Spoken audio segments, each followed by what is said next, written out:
to this guide on understanding the Mini Mental State Examination, or MMSE.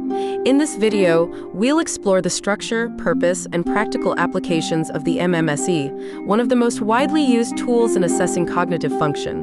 The MMSE is a brief 30-point questionnaire that serves as a key tool for healthcare professionals in screening for cognitive impairment and monitoring changes over time. It evaluates critical cognitive functions like memory, attention, language, and visual spatial skills. Let's dive into its structure and usage, starting with its primary goal. The main purpose of the MMSE is to provide a quick assessment of a patient's cognitive abilities. This helps in detecting early signs of cognitive decline, which is crucial in conditions like dementia. Additionally, it allows healthcare professionals to track the progression of cognitive impairment over time and evaluate how effective treatments or interventions have been. Doctors and researchers both use the MMSE, making it a versatile tool across clinical and research settings. When it comes to who administers the MMSE, it is typically conducted by trained healthcare professionals. These include physicians like neurologists, psychiatrists, general practitioners, nurses, psychologists, and even occupational therapists. It is performed in diverse settings like hospitals, clinics, and long-term care facilities to ensure standardized administration. Let's now move on to some specific situations where administering the MMSE becomes particularly useful. These include the initial assessment of patients presenting with memory complaints, monitoring cognitive changes, preoperative evaluations, and even after events like strokes or head injuries. In elderly patients or those on medications affecting cognition, this can be a valuable routine checkup tool. Clinical suspicions prompting an MMSE are usually related to cognitive issues such as Alzheimer's disease, vascular dementia, or even psychiatric conditions like schizophrenia. The MMSE can help screen for neurological disorders such as Parkinson's, Huntington's disease, or cognitive changes due to substance use. With that context in mind, let's look at the structure of the MMSE. The test covers a total of 30 points, which are divided across several key cognitive domains.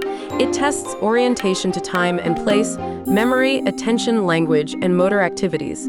The entire test is completed in about 10 minutes and involves standardized instructions to ensure consistency. Now, let's take a closer look at how the MMSE assesses orientation to time. In this section, the examiner asks the patient 5 questions about the current date and time.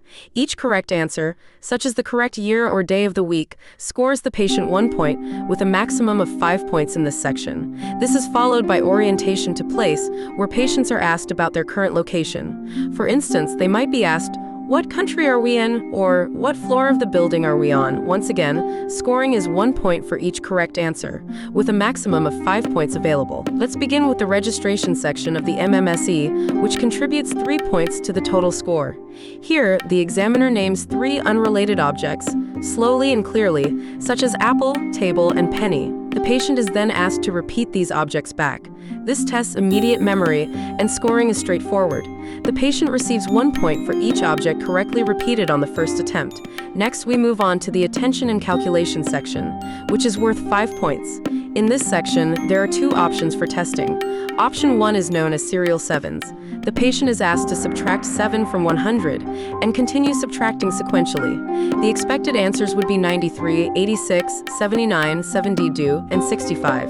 If the patient answers correctly, 1 point is awarded for each correct response. If serial sevens are too difficult, option 2 is to spell the word world backwards, letter by letter. The correct sequence is DLROW, and once again, 1 point is awarded for each correct response, with a maximum of 5 points available in total. After the attention and calculation section, we test recall, which accounts for 3 points. In this section, the patient is asked to recall the 3 objects that were mentioned during registration earlier in the exam. This tests the patient's short-term memory retention. Scoring is the same as in the registration phase. 1 point is awarded for each correctly recalled object, with a maximum of 3 points. The language and praxis section, worth a total of 9 points, assesses various cognitive functions. First is naming, which accounts for 2 points. The examiner shows the patient 2 common objects, like a wristwatch and a pencil, and the patient is asked to name them. Each correct name is worth 1 point. Next is repetition, worth 1 point. The patient is asked to repeat a specific phrase, no ifs, ands, or buts. If the phrase is repeated correctly on the first attempt, 1 point is awarded. The verbal command section, which is worth 3 points, requires the patient to follow a 3-stage command.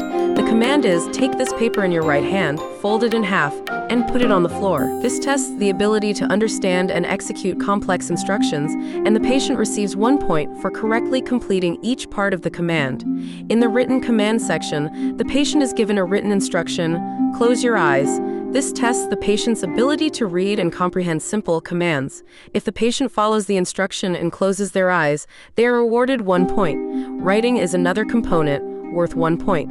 The patient is asked to write a sentence of their choice. The sentence must be coherent and include a subject and a verb. If the sentence is meaningful, the patient receives 1 point. Finally, we have the drawing section, which also contributes 1 point. Here, the patient is asked to copy a design of 2 overlapping pentagons. This tests visual, spatial, and constructional skills.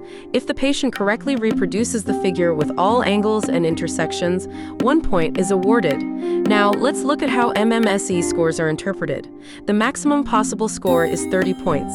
A score between 24 and 30 generally indicates no cognitive impairment. Scores in the range of 18 to 23 suggest mild cognitive impairment.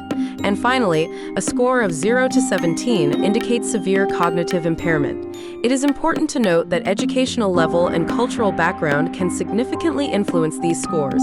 Therefore, scores should always be interpreted in the context of other assessments and patient history. There are several important considerations when using the MMSE. For example, patients with lower levels of education may score lower even in the absence of cognitive impairment. Cultural and language differences can also impact how well the patient understands and responds to the test.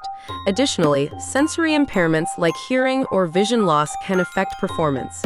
The patient's mood and willingness to cooperate also play a crucial role in the test's outcome. It is also important to remember that the MMSE is not a standalone diagnostic tool. It should be used as part of a comprehensive cognitive assessment that includes medical history, clinical judgment, and additional diagnostic tests. Now let's talk about the limitations of the MMSE. While it is a valuable tool, it has its shortcomings. For instance, it is less sensitive to mild cognitive impairment and may not be effective in detecting the early stages of dementia. Furthermore, the MMSE provides limited insight into a patient's executive functions, like abstract thinking and problem-solving skills. There is also the risk of cultural bias, as some test items may not be appropriate for individuals from different cultural backgrounds. Repeated testing can also pose a challenge, as familiarity with the test can lead to improved scores without actual cognitive improvement. To conclude, the MMSE is a highly valuable tool for assessing cognitive function, particularly in the early detection of conditions like dementia. However, it must be administered and interpreted by trained professionals as part of a broader strategy for patient care. Its regular use aids in monitoring the progression of cognitive diseases and the efficacy of treatments. For further reading, please refer to the seminal paper by Folstein and colleagues, Mini Mental State, published in the Journal of Psychiatric Research. Additional resources can be found through the National Institute on Aging and the Alzheimer's Association, which provide guidelines on dementia assessment. The World Health Organization also offers tools for mental health evaluation, and local clinical protocols should be consulted for institution-specific guidelines. Please like and subscribe to Turingmedschool. Good luck with your preparation.